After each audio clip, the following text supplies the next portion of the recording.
17واں سپارہ سورہ انبیاء کی آیت نمبر 107۔ اللہ رب العزت کا فرمان عالی شان ہے، وَمَا أَرْسَلْنَاكَ إِلَّا رَحْمَةً لِلْعَالَمِينَ، اور ہم نے تمہیں نہ بھیجا مگر رحمت سارے جہان کے لیے۔ ارشاد فرمایا کہ اے حبیب صلی اللہ تعالی علیہ وآلہ وسلم، ہم نے آپ کو تمام جہانوں کے لیے رحمت بنا کر ہی بھیجا ہے۔ تاجدار رسالت صلی اللہ تعالی علیہ وآلہ وسلم نبیوں، رسولوں اور فرشتوں علیہم السلام کے لیے رحمت ہے، دین و دنیا میں رحمت ہے، جنات اور انسانوں کے لیے رحمت ہیں، مومنوں کافر کے لیے رحمت ہیں، حیوانات، نباتات اور جمادات کے لیے رحمت ہیں۔ الغرض عالم میں جتنی چیزیں داخل ہیں، سید المرسلین صلی اللہ تعالی علیہ وآلہ وسلم ان سب کے لیے رحمت ہیں۔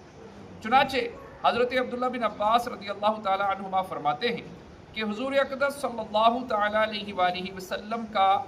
رحمت ہونا عام ہے، ایمان والے کے لیے بھی اور اس کے لیے بھی جو ایمان نہ لایا۔ مومن کے لیے تو آپ صلی اللہ تعالی علیہ وآلہ وسلم دنیا و آخرت دونوں میں رحمت ہیں، اور جو ایمان نہ لایا اس کے لیے آپ صلی اللہ تعالی علیہ وآلہ وسلم دنیا میں رحمت ہے کہ آپ صلی اللہ تعالی علیہ وآلہ وسلم کی بدولت اس کے دنیاوی عذاب کو مؤخر کر دیا گیا، اور اس سے زمین میں دھنسانے کا عذاب،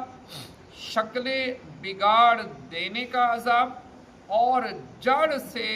اکھاڑ دینے کا عذاب اٹھا دیا گیا ہے۔ پیارے اسلامی بھائیوں، قرآن پاک میں ایک اور جگہ اللہ پاک ارشاد فرماتا ہے، بے شک تمہارے پاس تم میں سے وہ عظیم رسول تشریف لے آئے جن پر تمہارا مشقت میں پڑنا بہت بھاری گزرتا ہے، وہ تمہاری بھلائی کے نہایت چاہنے والے اور مسلمانوں پر بہت مہربان رحمت فرمانے والے۔ اور ایک اور جگہ ارشاد ہے، اور اے حبیب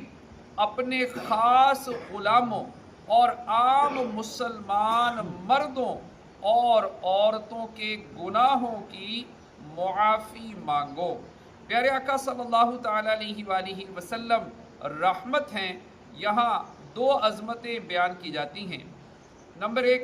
امام فخر الدین رازی رحمۃ اللہ تعالی علیہ فرماتے ہیں، جب حضور انور صلی اللہ تعالی علیہ وآلہ وسلم تمام عالمین کے لیے رحمت ہیں تو واجب ہوا کہ وہ اللہ تعالیٰ کے سوا تمام سے افضل ہیں۔ اور دوسری جگہ، ایک اور جگہ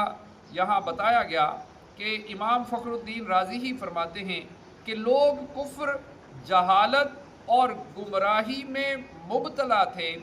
اہل کتاب بھی اپنے دین کے معاملے میں حیرت زدہ تھے، کیونکہ طویل عرصے سے ان میں کوئی نبی علیہ السلام تشریف نہ لائے تھے، اور ان کی کتابوں میں بھی تحریف اور تبدیلیوں کی وجہ سے اختلاف رونما ہو چکا تھا۔ تو اللہ تعالیٰ نے اس وقت اپنے حبیب صلی اللہ تعالی علیہ وآلہ وسلم کو مبعوث فرمایا، جب حق کے طلبگار کو کامیابی اور ثواب حاصل کرنے کی طرف کوئی راہ نظر نہ آ رہی تھی، چنانچہ آپ صلی اللہ تعالی علیہ وآلہ وسلم نے لوگوں کو حق کی طرف بلایا اور ان کے سامنے درست راستہ بیان کیا، اور ان کے لیے